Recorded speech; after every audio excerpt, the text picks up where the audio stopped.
친정엄마를 모욕한 시어머니의 마지막 표정. 제 친정엄마는 평생 아파트 청소 일을 하셨습니다.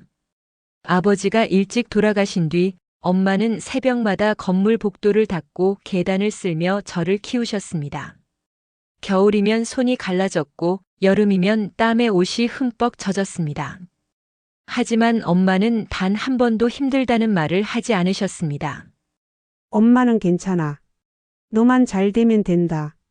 그 말 한마디로 저는 버텼고 엄마 덕분에 대학을 졸업하고 결혼도 할 수 있었습니다.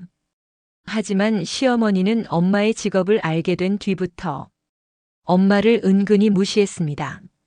그래도 사돈이면 체면이 있어야지. 남들한테 뭐라고 소개해야 하나.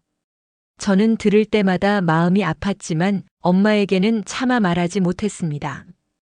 그러던 어느 날 시어머니의 칠순잔치가 서울의 한 호텔 연회장에서 열렸습니다. 친척들과 지인들이 가득 모였고 시어머니는 화려한 한복을 입고 세상에서 가장 행복한 사람처럼 앉아 있었습니다. 친정엄마는 깔끔한 옷으로 차려입으시고 새벽 첫 차를 타고 올라오셨습니다. 그래도 사돈 칠순인데 축하드려야지. 엄마는 직접 준비한 축의금 봉투를 두 손으로 꼭 쥐고 계셨습니다. 식사가 시작되고 엄마가 조심스럽게 빈자리에 앉으려는 순간이었습니다. 시어머니가 미소를 지으며 말했습니다. 이런 자리는 아무나 앉는 자리가 아니에요. 순간 연회장 안의 공기가 얼어붙었습니다. 엄마의 손이 가늘게 떨렸습니다. 축의금 봉투를 쥔 손끝이 하얗게 질렸습니다. 엄마는 아무 말도 하지 못한 채 천천히 자리에서 일어나려 했습니다. 그 모습을 보는 순간 제 눈에는 눈물이 차올랐습니다. 저는 자리에서 벌떡 일어나려 했지만 그보다 먼저 뜻밖의 사람이 천천히 일어났습니다. 시어머니가 가장 자랑하던 큰아들이었습니다.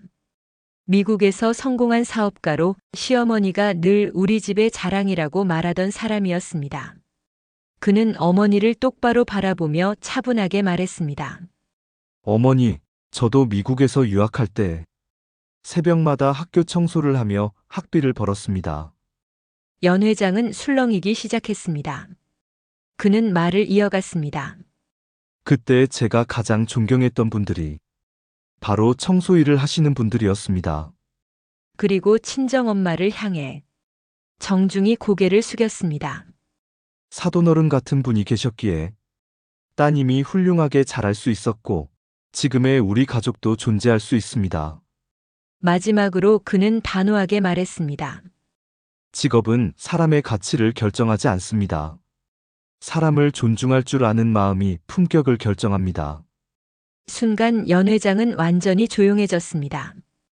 시어머니의 얼굴은 붉게 달아올랐고 눈빛은 흔들렸습니다. 하지만 시어머니는 끝까지 사과하지 않았습니다. 잠시 입술을 떨더니 억지로 웃으며 말했습니다. 내가 무슨 큰 잘못을 했다고 이렇게들 난리야. 그러자 큰아들이 조용히 말했습니다. 어머니, 오늘 사돈어른께 사과하지 않으신다면 저도 더 이상 어머니를 예전처럼 존경할 수 없습니다. 그 한마디에 시어머니의 표정이 완전히 굳었습니다. 주변 친척들도 하나둘 시선을 피했고 누구도 시어머니의 편을 들어주지 않았습니다. 평생 사람들 앞에서 체면을 가장 중요하게 여기던 시어머니에게 그 침묵은 무엇보다 큰 벌이었습니다. 결국 시어머니는 아무 말도 하지 못한 채 자리에서 조용히 일어나 연 회장을 빠져나갔습니다. 칠순잔치의 주인공이었지만 가장 먼저 자리를 떠난 사람도 시어머니였습니다. 그날 이후 시어머니는 한동안 우리 가족에게 연락하지 않았습니다. 명절에도 오지 않았고 전화도 거의 없었습니다. 하지만 더 이상 친정엄마를 무시하는 일은 없었습니다.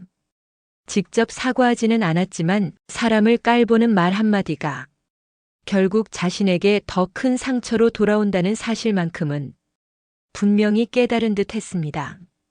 몇 달 뒤 손녀의 생일날 시어머니가 조용히 찾아왔습니다. 예전처럼 큰 소리를 내지 않았고 친정엄마가 와 있어도 아무 말 없이 자리를 지켰습니다. 그것만으로도 충분했습니다. 저는 더 이상 누군가의 인정을 받기 위해 살지 않기로 했습니다. 그리고 엄마의 손을 꼭 잡으며 마음속으로 다짐했습니다. 세상이 직업과 겉모습으로 사람을 판단하더라도 저만큼은 엄마를 세상에서 가장 존경하며 살아가겠다고. 그날 상처를 받은 사람은 친정엄마였지만 결국 가장 큰 것을 잃은 사람은 시어머니였습니다. 체면을 지키려다 가족의 존중을 잃어버렸기 때문입니다.